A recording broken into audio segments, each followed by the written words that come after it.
Good morning. Of course, I say good morning, and the dog has to get up and move.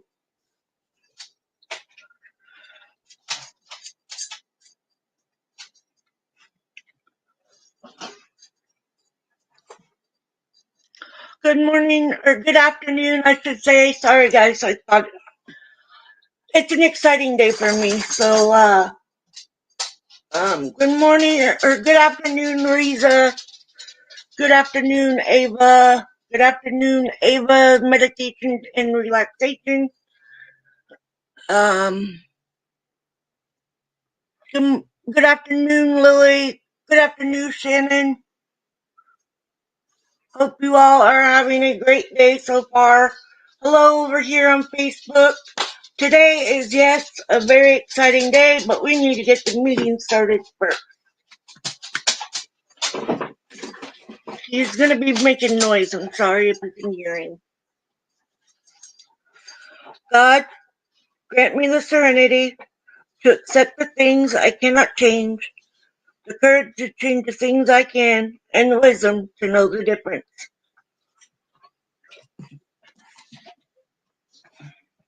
My husband messaged me. He knows I'm going live today, but he's on lunch, just going back from lunch. Uh, I didn't go to my interview today, but I rescheduled it. So let's get on here. Please be kind in the chat. Don't harass anyone in there. Don't be a bully. And please, for the most, the thing I ask most of is don't pass judgment. Everybody has their problems. Everybody struggles with something. It may not be alcohol. It may not be anything like that. But, and just because they're in my chat does not mean that they are the alcoholic who suffers. Maybe they're here to just listen and support my channel. Or, they might be here listening in for some information to help a family member or a friend in achieving sobriety. So yeah, let's go ahead and get through the steps.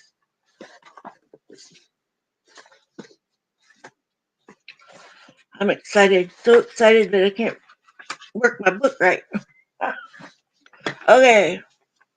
1. We admitted we are powerless over alcohol, that our lives have become unmanageable. 2. Came to believe that a power greater than ourselves could restore us to sanity. 3. Made a decision to turn our will and our lives over to the care of God as we understood Him. 4. Made a searching and fearless moral inventory of ourselves. 5. Admitted to God, to ourselves, and to another human being the exact nature of our wrongs. 6. We're entirely ready to have God remove all these defective characters. 7. Humbly asked Him to remove our shortcomings. 8. Made a list of all persons we had harmed and become willing to make amends to them all. 9. Made direct amends to such people wherever possible, except when to do so would injure them or others.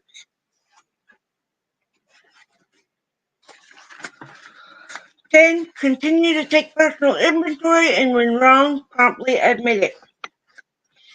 11. Sought through prayer and meditation to improve our conscious contact with God as we understood Him, praying only for knowledge of His will for us and the power to carry that out. 12. Having had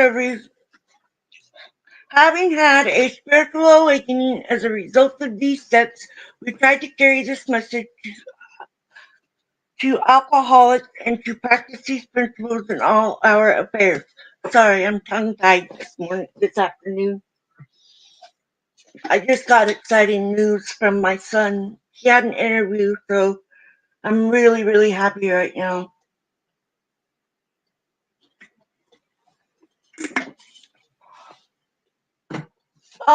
So today is number 10 for me. I'm just gonna talk about some things and share things that have helped me. I know I've done it a lot of times in sharing with people my journey, which I am proud to do. Um, some people may not understand it. I didn't at first either. When I first saw a speaker meeting, I was in awe because that was someone that I definitely did not know, most of the time, anyways. And hearing their stories help help you realize that our stories are not identical in every way, but we all have that same problem, and that is the addiction of alcohol or whatever it is. And for some people, it is very hard for them to grasp the long term of sobriety, or they just don't understand that there is ways you can get help without judgment. You know me, when I first started going to AA, I felt that way. I so felt that way. I was like, I'm being judged and I'm just sitting here, Being mum, I didn't talk. It took me quite a while to actually get my voice and start using it. And, when I first started being able to use my voice, it was challenging for me because I now don't have a filter about how things make me feel. And people do get upset with me and they get mad at me, which is fine. But I still make my amends to that person, regardless if it was just me that was the part in that needed to apologize, or if it was somebody else that needed to, that I felt it was their spot to apologize for.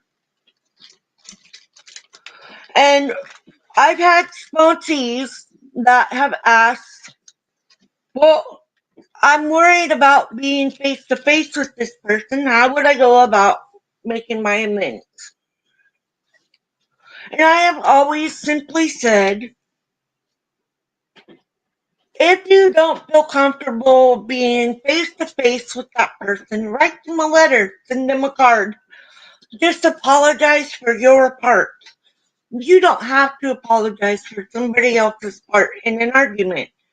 You need to apologize for your part and then pray for them that they will figure it out and that you have made your amend on your end. That's all you have to do, because you can't force somebody to accept your apology or your amend, whichever you want to call it. And I learned that really quickly because I can hold a grudge, you guys. I can really hold a grudge for a very long time. I'm still holding one or two. I'll say two to be on the safe side of things. Um, and I don't feel as though I need to apologize for those because I had no fault in that at all. With that being said, I still pray for them. Well, one of them has passed on, but I still pray, that they find it the higher powers way and not their own. And my sponsor taught me to do that. Well, I would not know what to do without my sponsor or sponsors. Um, they have been.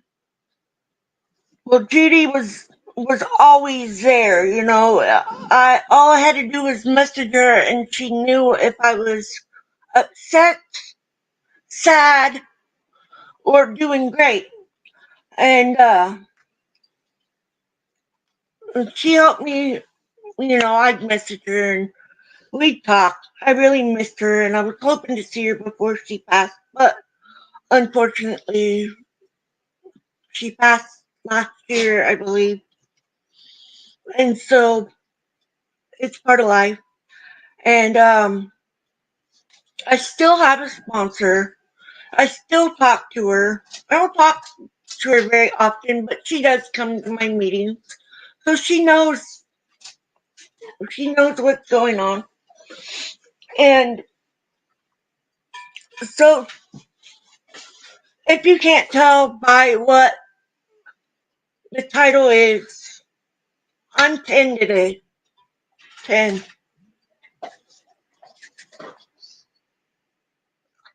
I remember when I first went to AA,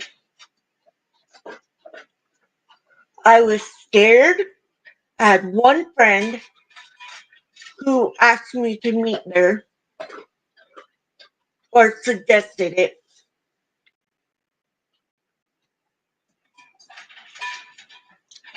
After that, I had been sober for quite a while before that, but after that first meeting,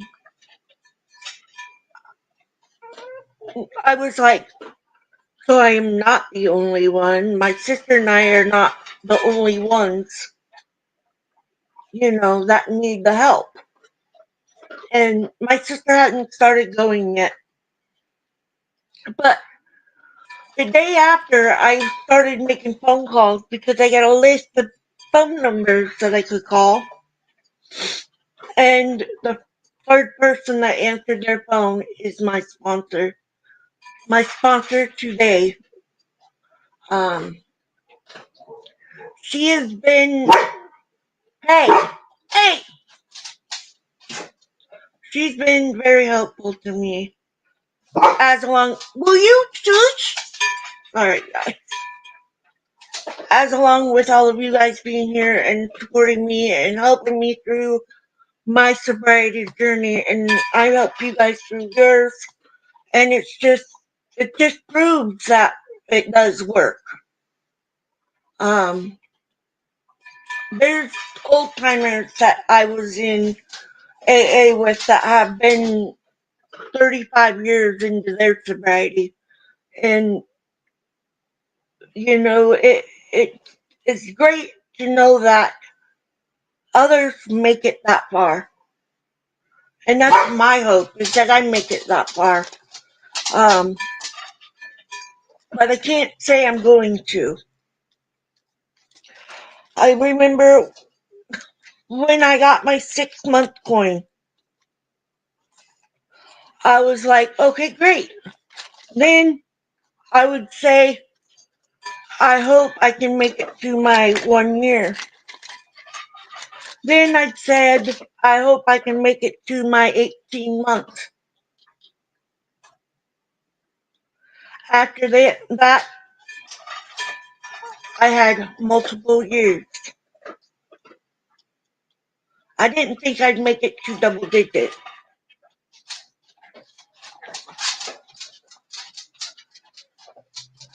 My sister finally came to AA and got sober 8 months after I did. I have a family member, that I helped get sober, and she has been sober ever since. I think she's on like 6. She might be on 7. And I have friends from my previous employment who I have always told, anybody who will listen, that I'm a recovering alcoholic. Now, if they decide that they want to walk away from me, that's fine, because I'm not going to break my sobriety for anyone.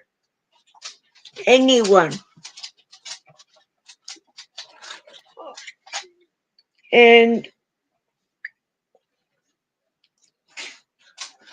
I have all of you guys to thank for being here and helping me along the way, encouraging me with your kind words, and backing me when I have a problem, talking me down when I don't feel like I'm good enough, telling me that I can do it, and just being there to listen when I have a problem, when I have a triumph,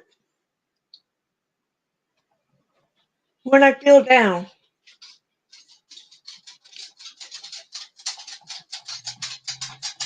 I'm very, very grateful.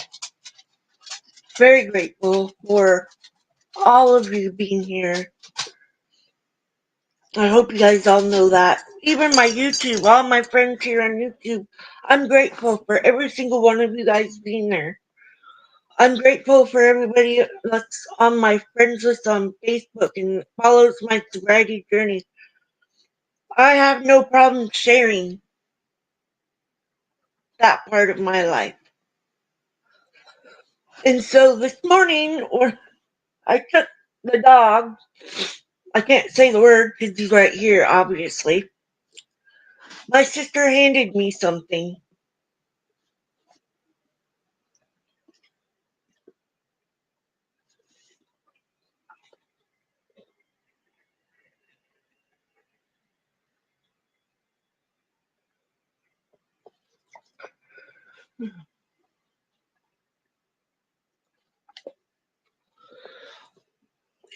10 and the tree of life with one of my favorite things, butterflies. Thank you, Lil and Will, for giving me this. It means a lot. And tomorrow I get to go see my sponsor. This this birthday, this milestone is huge. Huge. Double digits. And when you first come in to AA, when you're the newcomer, it can be terrifying. Very terrifying. Because you don't know how somebody's going to treat you. You don't know if they're going to judge you or laugh at you. Or I was bullied as a kid, so I'm really self-conscious about that. And that was because I wore hearing aids. I mean, come on now. I needed to be able to hear, but you know, life is what you make it. When I hit my 30s, I made it time for being the alcoholic self that I was going to be. Um, I was able to drink here and there as a teenager, and I loved how it made me feel. But I had my oldest son when I was 17, so I didn't drink very much.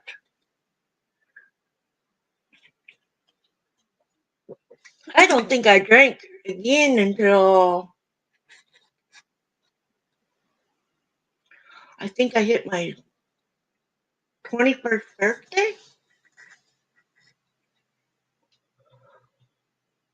I think so, because when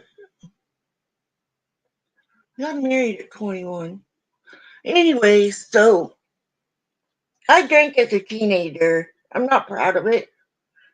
Most most teenagers, they go and they explore life, thinking they're invincible. I was one of those.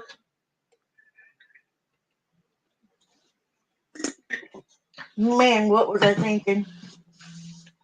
But yeah, I did the teenage drinking. I don't know.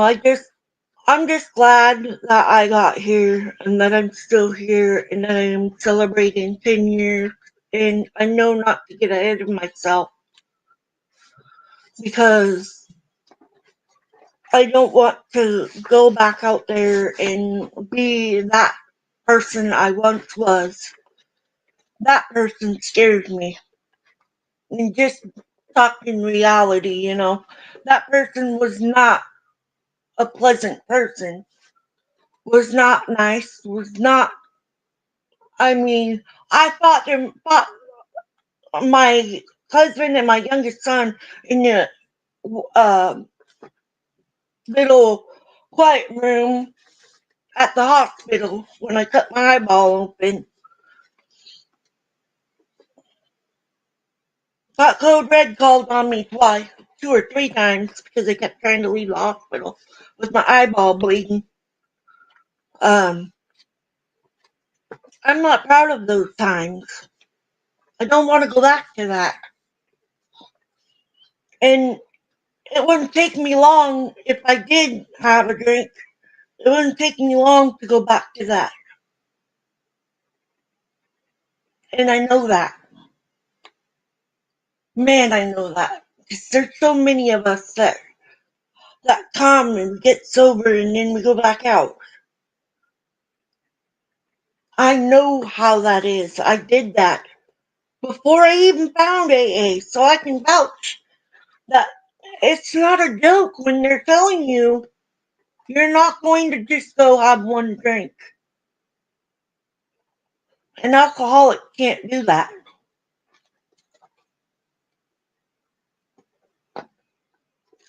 I just can't. And I'm thankful that I learned that. So very thankful.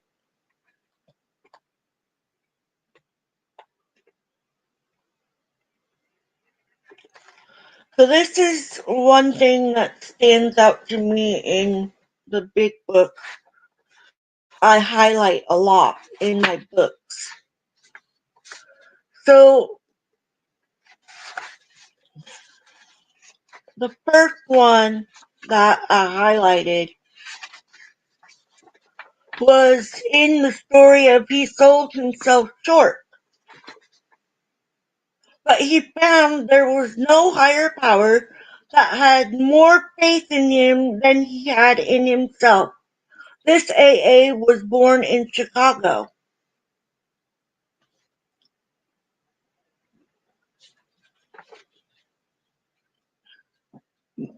Like it says, your power. You have to have faith. A lot of faith. If you don't have that, and you don't have the power in yourself, and you can't find that higher power, it's possible that you won't make it. But I can't say you definitely won't. All I can do is just read what it says. You don't have to believe me or anything. And right here it says he said he said he had finally learned that drinking was a fatal illness made up of an allergy plus an obsession, and once the drinking had passed from habit to obsession, we were completely hopeless and could look forward only to spending the balance of our lives in mental institutions or to death.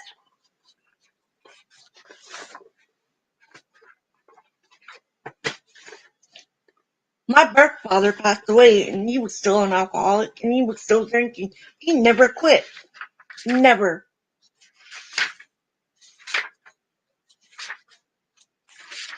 And because of his drinking, he did some horrible things. I'm not going to air it out here, but some of you already know what that is. And then here it says AA is not a plan for recovery that can be finished and done with. It is a way of life, and the challenge contained in its principles is great enough to keep any human being striving for as long as he lives. We cannot outgrow this plan. As arrested alcoholics, we must have a program for living that allows for limitless expansion. So there's no limit on your sobriety. or your AA. It's never ending. It's going to be there forever. Now there is a sense of belonging, of being wanted and needed and loved. In return for a bottle and a hangover, we have been given the keys of the kingdom.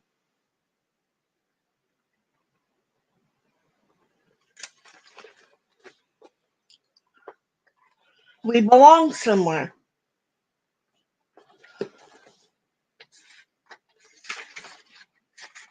We don't have to have that hangover anymore.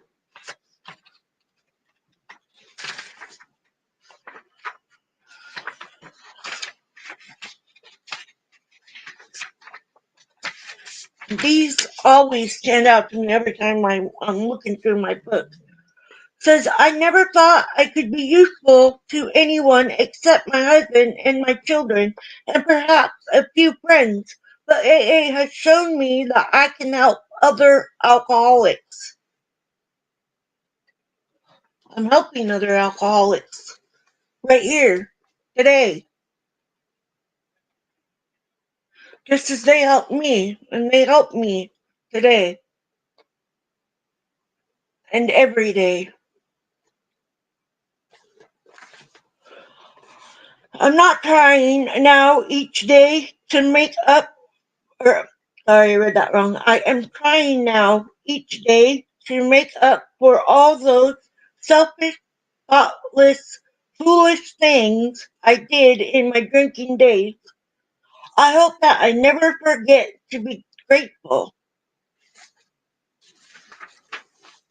I'm 10 and I haven't forgotten to be grateful.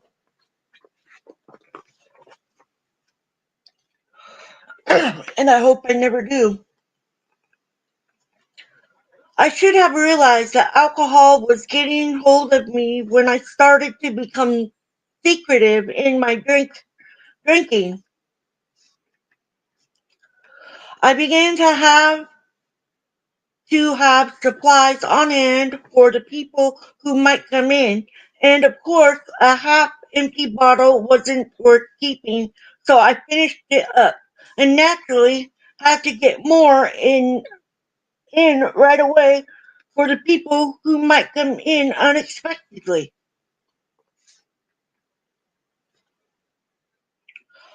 Well, I don't take alcohol anywhere. I don't buy it.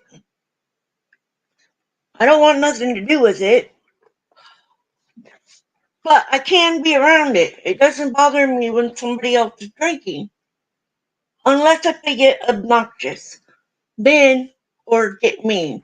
Then I have a problem. How I ran my house, I do not know.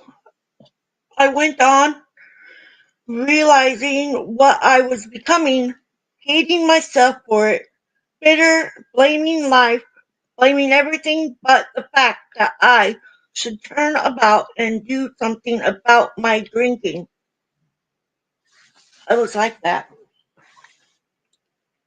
I was like that. I didn't care about anything except for my drinking. And that's being honest. Then here it says, surrender to me has meant the ability to run my home, to face my responsibilities as they should be faced, to take life as it comes to me day by day and work my problems out. You can only deal with one day at a time. You can't deal with everything all at once. It's not possible. You would think it was.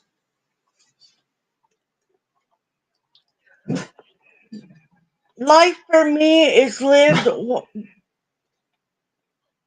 one day at a time, letting my problems of the future rest with the future.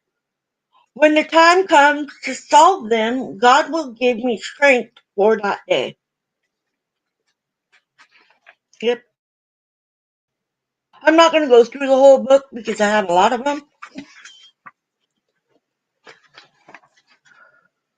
But when you go and you start your journey and you start reading the books, if you have your own book, highlight, do your steps, work your steps every day, because I've learned that the more you work them, the more your life gets easier. You're not holding on to that um, resentment for very long.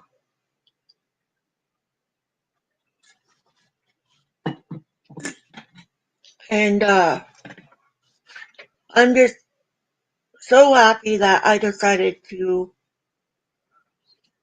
take a shot at AA and give it a try.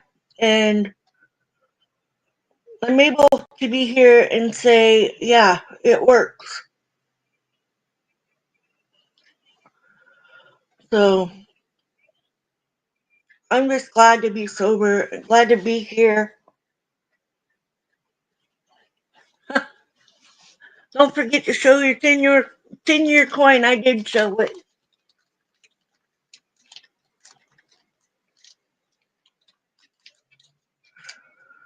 But yeah, I'm just babbling now, but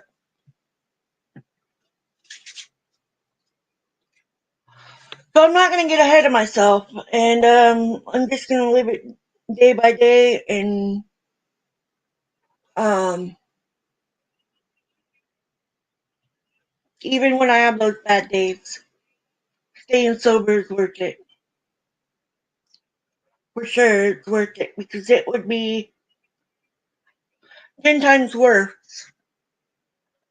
For sure, it would be 10 times worse because I would be going through all emotions, and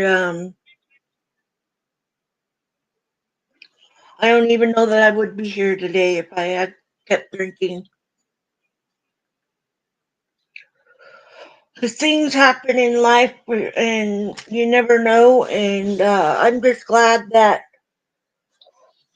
I'm able to help people with their sobriety and encourage them to keep going and not give up, and every day is worth it.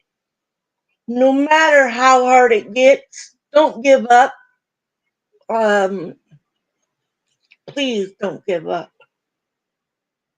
And right now, I need to ask for prayers for a friend of mine who was involved in a natural gas explosion, and he is in the hospital in a coma. They put him in a coma because he is 60% burned all over his body. So please just pass prayers for him and his family. Um, please just keep him in your prayers. Um, I'm praying my heart out, hoping that he makes it because he has a little boy that needs him. So, but with that, I know it's God's will and not mine, but I'm asking for prayers for him and not for me.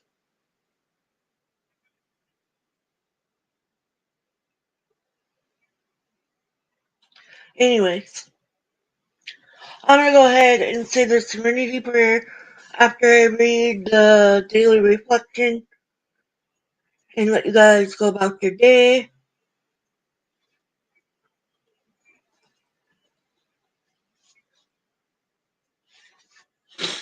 November 15th. Vital sustenance. Sustenance? I don't know how to say that word. Those of us who have come to make regular use of prayer would no more do without it than we would refuse the air. food, or sunshine. And for the same reason, when we refuse air, light, or food, the body suffers. And when we turn away from meditation and prayer, we likewise deprive our minds, our emotions, and our intuitions of vitally needed support. 12 Steps and 12 Traditions, page 97. Step 11 doesn't have to overwhelm me. Conscious contact with God can be as simple as profound as conscious contact with another human being. I can smile, I can listen, I can forgive. Every encounter with another is an opportunity for prayer, for acknowledging God's presence within me. Today I can bring myself a little closer to my higher power. The more I choose to seek the beauty of God's work in other people, the more certain of His presence I will become.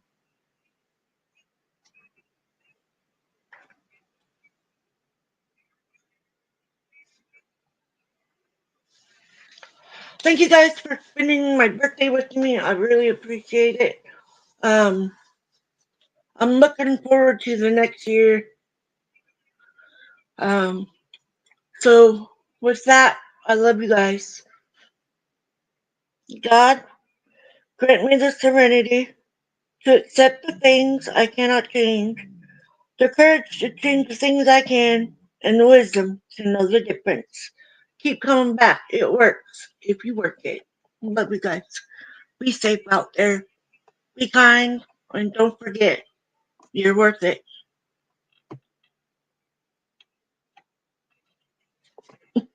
Trying to get it to pop up so I can end the stream. Love you guys.